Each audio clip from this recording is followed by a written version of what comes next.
Ambassador Zixara stood on the bridge of the last free Cathara ship, watching her homeworld burn in the distance.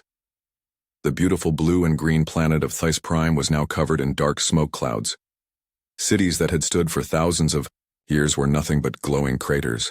The Vaktar Empire had come like a plague across the stars, and now they were almost finished with their bloody work. "How many ships do we have left?" she asked her aide, though she already knew the answer. Would break her heart. 17, Ambassador. All civilian vessels. The last of our defense fleet was destroyed 3 hours ago. Zixara closed her large, gentle eyes. Her people were herbivores, evolved from creatures that had grazed in peaceful meadows under twin suns.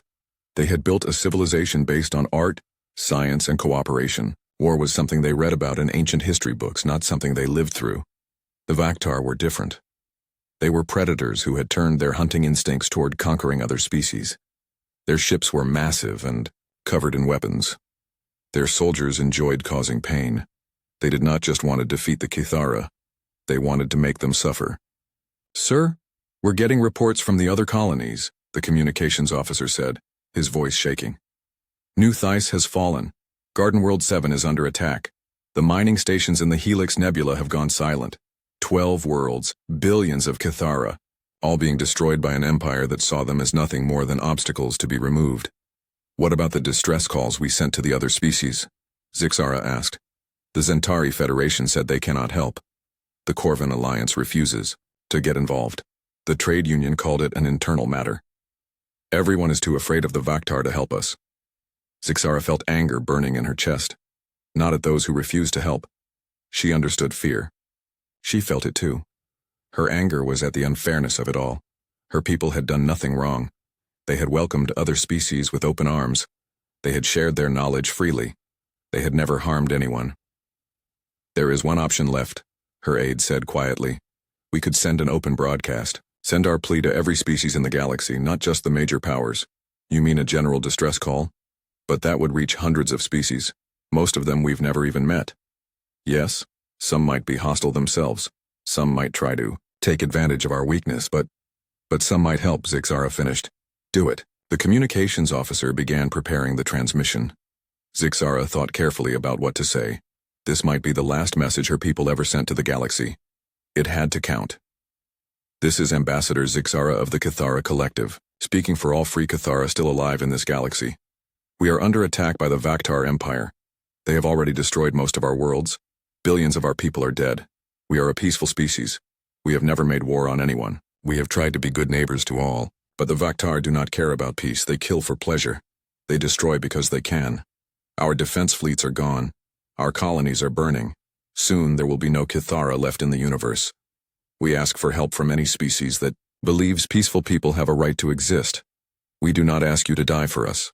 But if you have any power to help, please. Please do not let our children's screams go unheard. Please do not let the galaxy become a place where only predators survive." This transmission contains the coordinates of our remaining ships and colonies. It also contains evidence of Vaktar war crimes. We send this message knowing it may be our last. If no help comes, remember us as people who tried to build something beautiful in this universe. Remember that we were here. The message went out on all frequencies, boosted by the last of their communications satellites. It would reach every corner of the galaxy within days. Hours passed, then days. Responses came back, but they were all the same. "Sorry, cannot help. Too dangerous to get involved. Try the Galactic Council. Wish you luck." The Vaktar continued their advance. More colonies fell. The circle of death grew tighter around the last few Cathara ships. Far across the galaxy, on a small monitoring station orbiting the 9th planet of the Sol system, a human technician named Dave Martinez was finishing his night shift when the strange signal came through. Dave had been monitoring space communications for 5 years. Most of what he picked up was boring. Trade negotiations, shipping schedules, the occasional diplomatic message between alien governments. This was different. The voice speaking was clearly terrified. The translation software was working overtime to convert the alien language, but the emotion came through perfectly. Fear, desperation, the knowledge that death was coming. Dave listened to the whole message twice. He looked at the evidence files that came with it. Pictures of burning cities, videos of Vaktar soldiers killing civilians, children crying for parents who would never come home. Jesus, he whispered. Then he was reaching for his emergency communication device, the one that connected directly to Earth Defense Command. This is Monitor Station Neptune 9. I need to speak to someone in command. Right now, we just received a distress call and you need to hear this. The call went up the chain of command quickly. Within 6 hours, it reached the desk of Fleet Admiral Sarah Chen, the highest-ranking officer in the Terran Defense Coalition.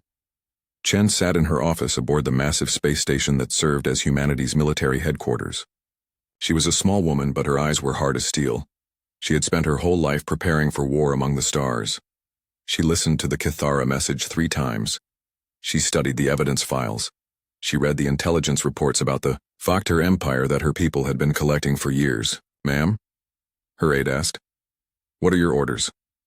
Chen was quiet for a long moment. Earth had been largely ignored by the galactic community since first contact 20 years ago. Most aliens thought humans were primitive warmongers from a planet, so dangerous that no sane species would want to live there. They weren't entirely wrong. Earth was a death world by galactic standards. The gravity was crushing. The weather was violent. The animals were aggressive. The atmosphere was poisonous to most alien life. But humans had evolved there. They were tough in ways that other species could barely understand. They were fast, strong, and smart. They were also very, very good at fighting. The galaxy was about to learn why you should never ignore the people from hell. Send a message to the Kithra, Chen said. Tell them help is coming. Then call an emergency meeting of the War Council. We're going to show these Vaktar what happens when they threaten innocent people. Ma'am, do we have authorization for military action? Chen smiled, but it was not a pleasant smile. We're about to make our own authorization. The galaxy has ignored Earth for too long. Time to remind them that we're here. As the Admiral's orders went out, ships across the solar system began powering up their weapons. The sleeping giant was waking up, and it was angry. Fleet Admiral Sarah Chen stood before the large screen in the War Council chamber. The hologram showed a 3-dimensional map of the galaxy, with red dots marking Vaktar positions and blue dots showing the few remaining Kithara ships. The red was spreading like an infection. Gentlemen, ladies, she said to the 12 officers seated around the table. We have a situation. General Rodriguez, head of Marine Operations, leaned forward. Ma'am, I've read the intelligence reports. The Vaktar Empire has over 2,000 warships. They've been conquering worlds for 50 years. They're not just any enemy. No, they're not, Chen agreed. They're exactly the kind of enemy we've been preparing to fight.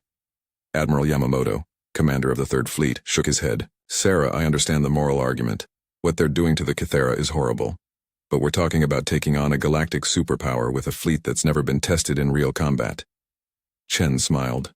It was the same smile she'd had as a child growing up in the Australian outback where everything, the spiders, the snakes, the heat, even the plants, tried to kill you every day.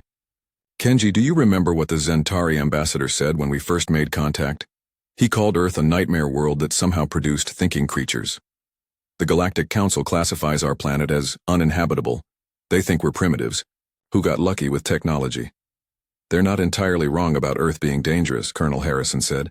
I still have scars from training in the Amazon. That's exactly my point, Chen said. Every single person in this room survived. Childhood on a world that kills most visitors within hours. We breathe an atmosphere that's poison to half the galaxy. We live under gravity that would crush most alien bones. We evolved from predators on a planet full of predators. She touched a control, and the galaxy map zoomed in on the war zone. The Kithara are herbivores from a garden world. Low gravity, perfect weather, no dangerous animals.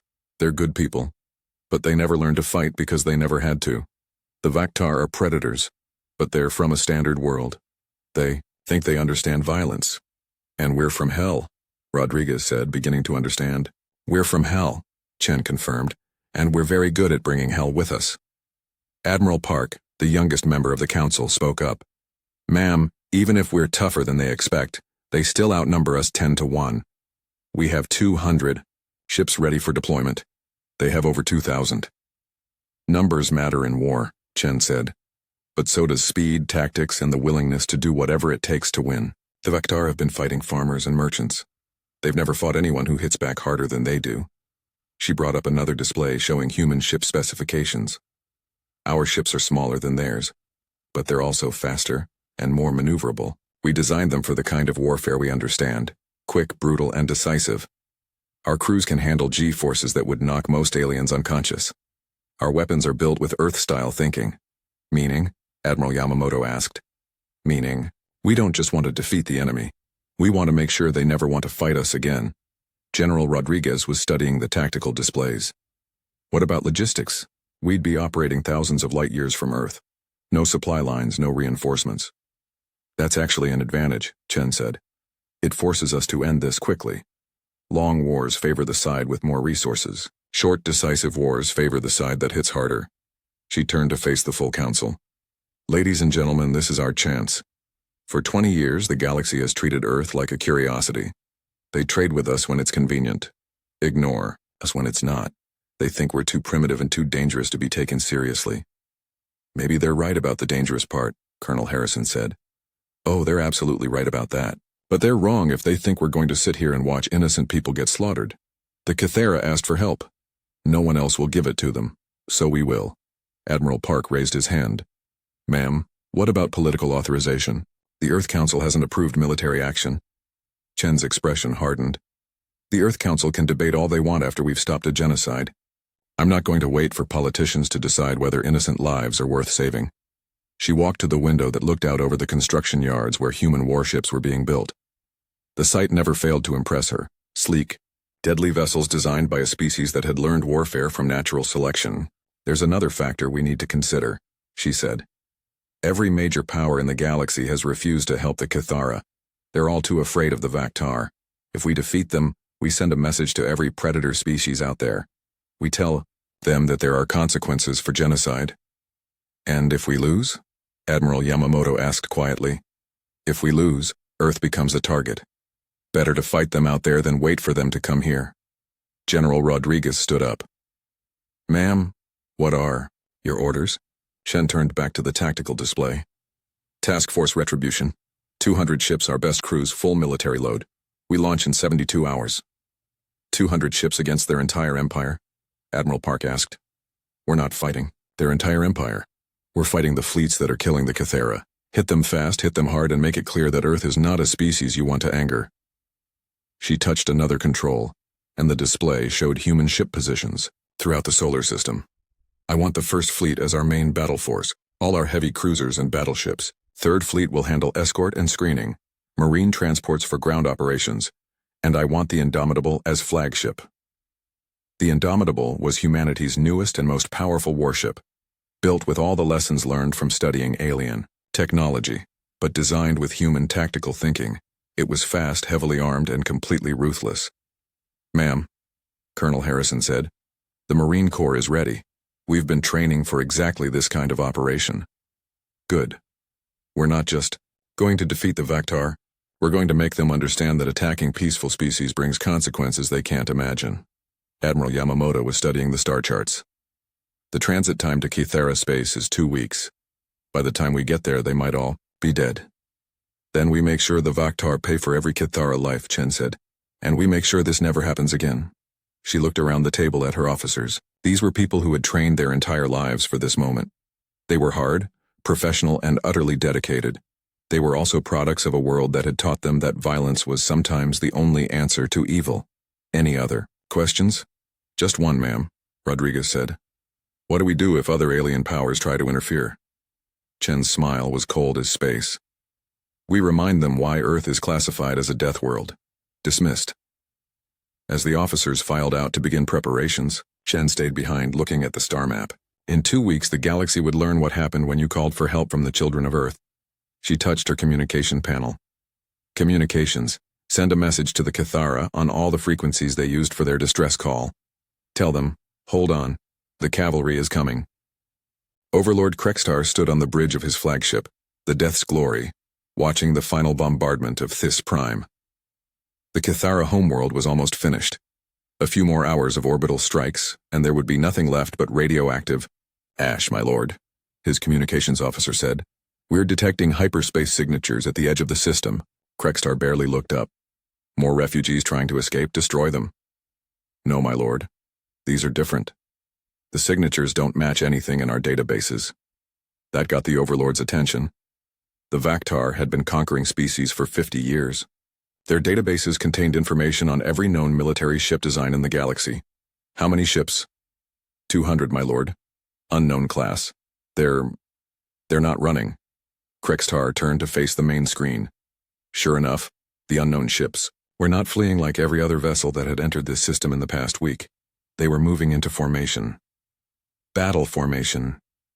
200 ships? Krextar laughed, showing rows of sharp teeth. Someone thinks they can rescue the Cathara with 200 ships? We have 600 vessels in this system alone. His tactical officer was studying the sensor readings. My lord, the ship designs are unusual. Smaller than our cruisers, but they appear to be heavily armed, and they're moving very fast. Let them come. We'll add their wreckage to the debris field. On the bridge of the human flagship Indomitable, Admiral Chen was studying the tactical display. The Vaktar fleet was spread out around the planet, confident and careless. Perfect. All ships, this is Admiral Chen. You know what we came here to do. Remember your training. Remember why we're here. Show them what humans do to bullies. Captain Morrison, her tactical officer, looked up from his console. Ma'am, we're getting a communication from the Vaktar flagship. Let's hear what they have to say. Krextar's image appeared on the screen. He was exactly what Chen had expected. A large predatory alien with claws, fangs, and eyes that showed no mercy. Unknown vessels. This is Overlord Krextar of the Vaktar Empire. You are interfering in Imperial business. Leave now or be destroyed. Chen stepped forward so the alien could see her clearly. She was a small human woman in a crisp military uniform, but her eyes were hard as diamonds. This is Fleet Admiral Sarah Chen of the Terran Defense Coalition. You have committed acts of genocide against the Kithra Collective. You have murdered billions of innocent people. Surrender now or face the consequences. Krextar stared at the screen for a moment, then burst into laughter. Humans. I should have known. The galaxy's favorite primitives coming to play soldier. Do you have any idea who you're threatening, little human? I know exactly who I'm threatening, Chen said calmly. A bully who picks on farmers and merchants. Let's see how you do against someone who fights back. You have 200 small ships against my 600 battle cruisers. Are all humans this stupid, or are you special? Chen smiled. It was not a pleasant expression. Why don't you come find out? The communication ended. On both sides, weapons powered up and shields activated. Krextar turned to his fleet commander. Show me what these Deathworld primitives can do. All ships, attack formation. Let's end this quickly. The Vaktar fleet began moving into their standard battle formation, a massive wall of heavy ships designed to overwhelm enemies with raw firepower. It had worked against every opponent they'd ever faced. Chen watched their movement on the tactical display. Predictable. All ships execute Plan Delta. Let's show them how Earth does war. The human fleet split into smaller groups and accelerated to attack speed. The Vaktar officers watched in confusion as the human ships moved faster than anything they'd seen before. My lord, the tactical officer said, their acceleration rates are impossible. Those G-forces would kill any crew. Then their ships must be automated, Krextar decided. Focus fire on their lead elements. The first exchange of weapons fire lit up space between the fleets. Vaktar plasma cannons, designed to punch through heavy armor, struck human shields. Human railguns, firing projectiles at a significant fraction of light speed, answered back. When the light faded, 3 Vaktar cruisers were drifting wrecks. Not a single human ship had been destroyed. Impossible, Krextar roared. Our weapons should have shredded those small ships. His weapons officer was frantically checking his systems. My lord, their shields are some kind of technology we've never seen. And their return fire, it's like nothing in our databases. What the Vaktar didn't understand was that human ships were designed by people who had studied war their entire species' existence. Every human weapon was built to kill as efficiently as possible. Every defense was designed to protect against the most dangerous threats their engineers could imagine. The human fleet continued its attack, moving in patterns that seemed impossible. Ships that should have been torn apart by the G-forces of their own maneuvers kept fighting with perfect precision. Captain Rodriguez, commanding the cruiser Hell's Fury, spoke over the tactical net. These aliens fight like they're at a parade. No creativity, no adaptability. They just line up and shoot. That's what happens when you only fight people who can't fight back, Chen replied. All ships, execute hammer strike. The human fleet reformed into a spear point formation and drove straight at the center of the Vaktar line. It was a maneuver that should have been suicide, charging directly into the concentrated fire of hundreds of enemy ships. Instead, it was slaughter. Human ships moving at impossible speeds, pulling G-forces that would kill most aliens, tore through the Vaktar formation like sharks through a school of fish. Their weapons, designed with the brutal efficiency that only a Deathworld species could appreciate, found every weakness in Vaktar armor and shields. Commander Vexkai, captain of the Vaktar cruiser Bone Crusher, watched in horror as human ships moved through his formation. They fought like nothing he'd ever seen, not just trying to defeat their enemies but to utterly destroy them. All ships, retreat to secondary formation, he ordered. But the humans weren't giving them time to regroup. The human destroyer Vengeance came alongside Vexkai's ship, moving at a relative velocity that should have been impossible. Its captain, a young human named Lisa Park, opened a communication channel. "Surrender or die," she said simply. Vexkai looked at his tactical display. Half his weapons were gone. His shields were failing. Around him, Vaktar ships were being destroyed faster than he could count. We surrender," he whispered. Across the battle zone, the same scene was playing out again and again. Vaktar ships, built to intimidate farmers and merchants, found themselves facing weapons and tactics designed by a species that had learned warfare from evolution itself. On the Death's Glory, Overlord Krextar watched his fleet dying around him. 600 ships reduced to smoking wreckage in less than 2 hours. It was impossible. It was unthinkable. "My lord," his communications officer said, his voice shaking, "the human flagship is hailing us." Admiral Chen's face appeared on the screen again. Behind her, Krextar could see human officers working calmly at their stations, as if they'd just finished a routine training exercise. "Overlord," Chen said, "your fleet is destroyed. Your invasion is over. You have one choice left. Surrender now, or join your ships in the grave." Krextar looked around his bridge. His officers were staring at him, waiting for orders. Outside, the few surviving Vaktar ships were fleeing in panic. You're from a death world," he said, finally understanding. "Your people are monsters." "No," Chen replied. "We're just people who don't let bullies hurt innocent families. Surrender, Overlord. It's over." Krextar looked at the tactical display one more time. Of his 600 ships, less than 50 were still capable of flight. The humans had lost 12 vessels. 12 out of 200. "The Vaktar Empire surrenders," he said, the words tasting like ash in his mouth. "Smart choice," Chen said. "All Vaktar forces will withdraw from Cathara space immediately. Any ship that remains will be destroyed. Any planet that harbors your forces will be liberated. Are we clear?" "Clear," Krextar whispered. The communication ended. Across the system, surviving Vaktar ships began their jump to hyperspace, fleeing, as fast as their engines could carry them. On Thys Prime, the few surviving Kithara emerged from their shelters to see human ships in orbit above them.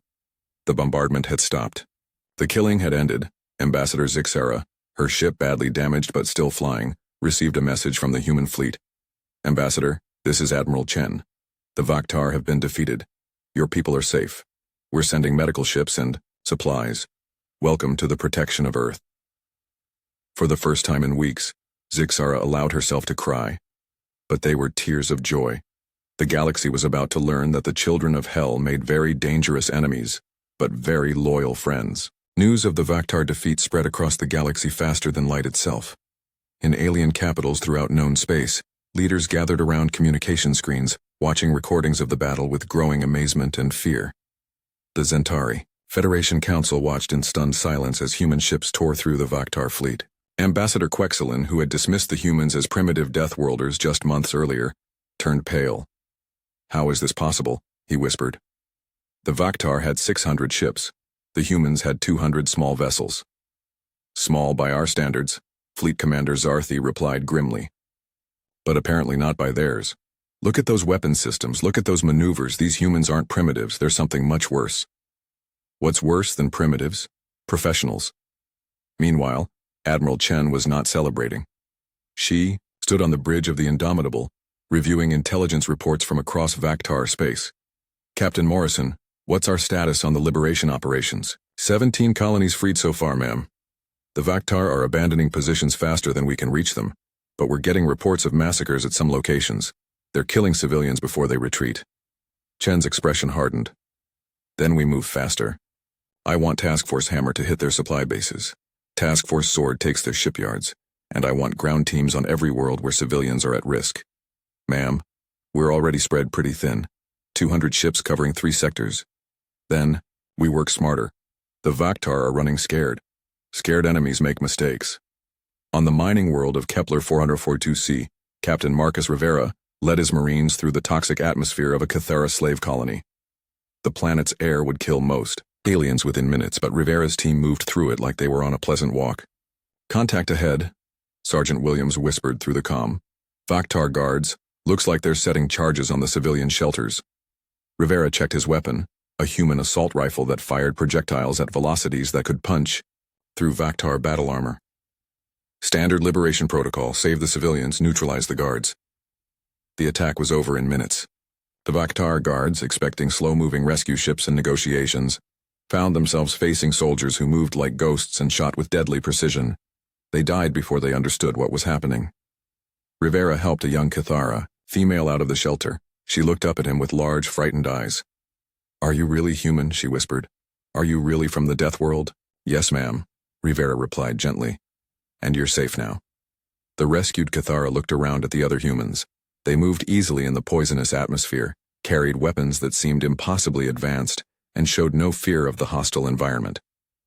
"Thank you," she said. "Thank you for coming to hell to save us." Rivera smiled. "Ma'am, this isn't hell, this is just Tuesday."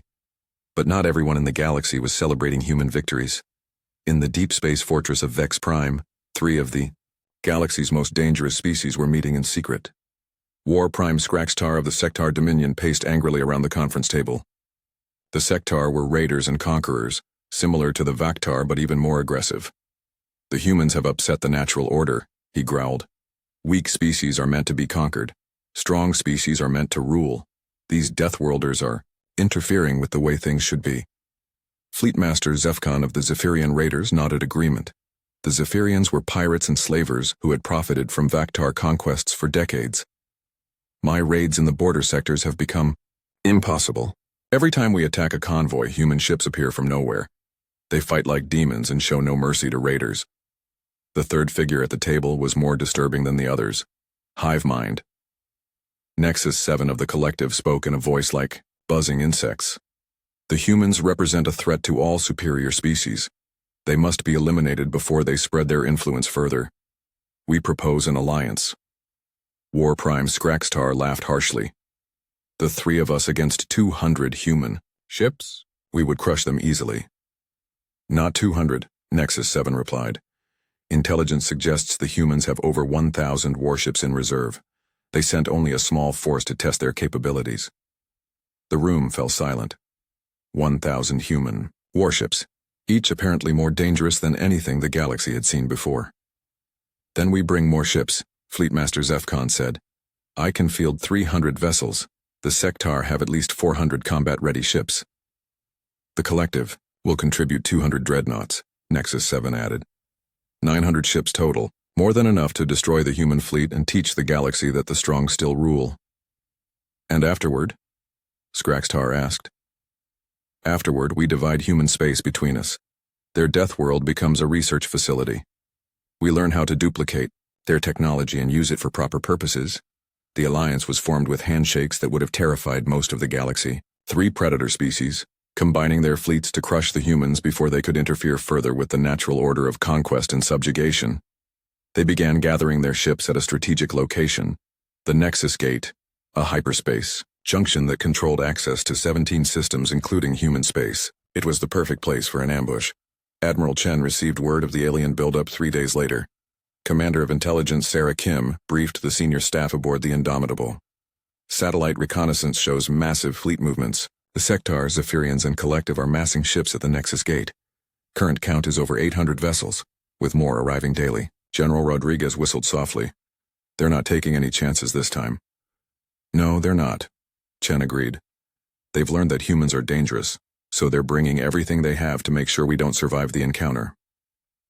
Captain Morrison looked at the tactical displays. "Ma'am, even with reinforcements from Earth, we're talking about 300 ships against 800. And these aren't the Vaktar. The Sectar Dominion has been fighting wars for centuries. True, Chen said. But they've been fighting against species like the Kethera, peaceful farmers and merchants who don't know how to hit back. They've never fought anyone who evolved in hell. She touched the communication panel. All ships.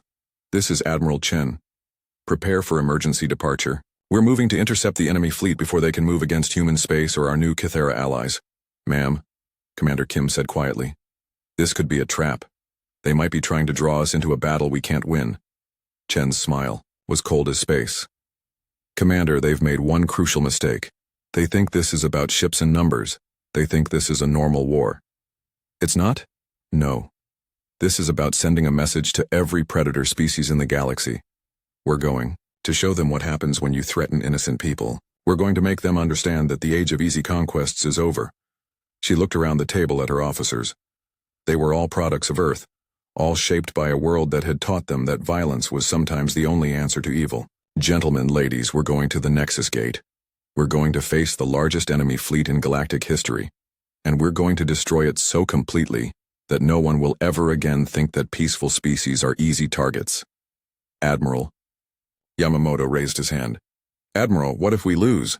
Chen's expression never changed. Then we make sure they pay such a price for victory that they never try it again. But we're not going to lose. Know why? Why, ma'am? Because we're from Earth, and Earth doesn't raise quitters. As the human fleet prepared for departure, messages began flowing between the gathered alien forces. War Prime Skraxtar sent final instructions to his ship commanders. Remember, the humans are more dangerous than they appear.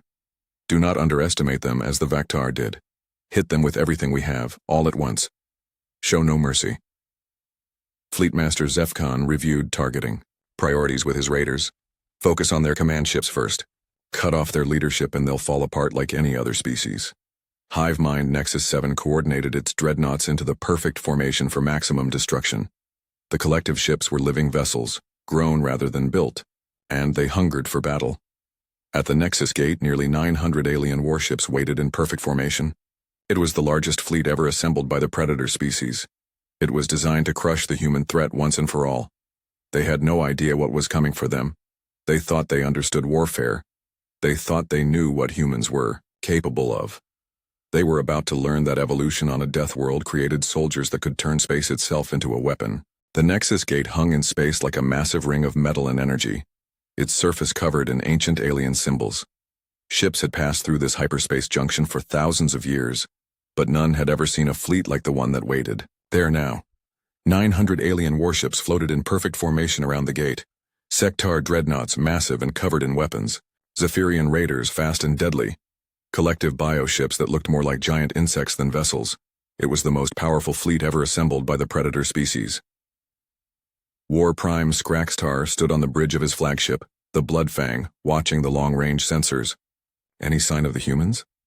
Not yet, War Prime. But our scouts report they departed the Kethera system 3 days ago. They should arrive within hours. Skraxtar smiled, showing rows of sharp teeth. 300 human ships against our 900. Even Deathworlders have limits. Fleetmaster Zefcon's voice came over the communication system. All ships remember the battle plan. We surround them the moment they arrive. No escape, no mercy. Hivemind Nexus. 7 added its buzzing voice. The collective hungers for victory. Today we end the human threat forever. 20 light years away, the human fleet was making final preparations for battle. Admiral Chen walked through the corridors of the Indomitable, checking on her crew. They were calm and professional, checking weapons and running system diagnostics. Nervous, Admiral? Captain Morrison asked as she passed the bridge. Excited, she replied. We've trained our whole lives for this. Time to show the galaxy what Earth can do. In the Marine quarters, Captain Rivera was addressing his ground troops. Remember, if this battle goes badly, some of us might need to board enemy ships. Standard Earth protocol, hit hard, move fast, and make them regret starting this fight. Sergeant Williams raised his hand. Sir, what if they surrender? Then we accept their surrender and treat prisoners according to Earth military law, but don't expect surrenders until we've hurt them badly. These species respect strength, nothing else. On the bridge, Chen reviewed the battle plan one more time. 300 human ships against 900 aliens. The odds were terrible, but that had never stopped humans before. Ma'am, The communications officer reported, "We're getting a transmission from Earth. Admiral Torres sends his regards and says the home fleet is standing by in case we need reinforcements. Tell Admiral Torres we appreciate the offer, but we won't need help. This ends here today." The human fleet dropped out of hyperspace at the edge of the Nexus gate system. Immediately, alarms began sounding on alien ships throughout the formation. "Humans detected," the sector sensor operator reported. 300 ships moving into attack formation.